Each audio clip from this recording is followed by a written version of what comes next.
हाँ, नमस्कार दोस्तों, इंडिया न्यूज़ के डिजिटल प्लेटफॉर्म पे आपका स्वागत है। मैं लखनऊ से रवि कुमार। गाजा में युद्ध विराम के लिए अमेरिका के संघर्ष विराम प्रस्ताव पर हमास ने कुछ बदलाव मांगे हैं। ये बदलाव गारंटी राहत बंधकों की रिहाई और इजरायली सेना की वापसी से जुड़े हुए हैं।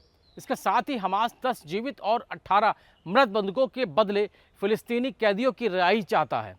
गाजा में चल रहे करीब 20 महीने लंबे युद्ध को रोकने के लिए अमेरिका ने के दिए गए संघर्ष विराम प्रस्ताव पर हमास ने अपनी प्रतिक्रिया दी है। एक वरिष्ठ हमास अधिकारी की माने तो उन्होंने कुछ बिंदुओं पर सुझाव और बदलाव मांगे हैं। ये बदलाव खास तौर पर अमेरिका की गारंटी बंधकों की रिहाई की समय सीमा, राहत सामग्री की आपूर्ति और इजरायली सेनाओं की वापसी से जुड़े हैं। साथ ही हमास की तरफ से एक अलग बयान में यह भी कहा गया है कि यह प्रस्ताव स्थायी संघर्ष विराम, गाजा से इस्राएली सेना की पूरी तरह वापसी और मानवीय सहायता की निर्बाध आपूर्ति सुनिश्चित करने की बात करता है।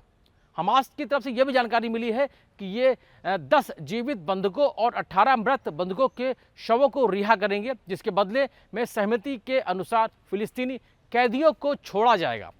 वही इस्राएली अधिकारियों ने इस अमेरिकी प्रस्ताव को अस्थायी संघर्ष विराम के लिए मंजूरी दे दी है। जानकारी के मुताबिक अमेरिका के राष्ट्रपति डोनाल्ड ट्रंप ने की तरफ से कहा गया है कि समझौता करने के लिए बातचीत अंतिम दौर में है।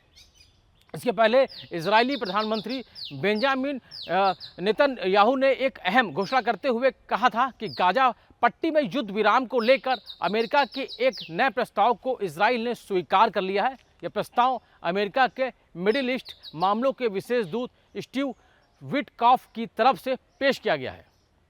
फिलहाल इसको लेकर तमाम तरीके की चर्चा है वो सामने है। अभी के लिए इतना ही। देखते रहिए इंडिया न्यूज़।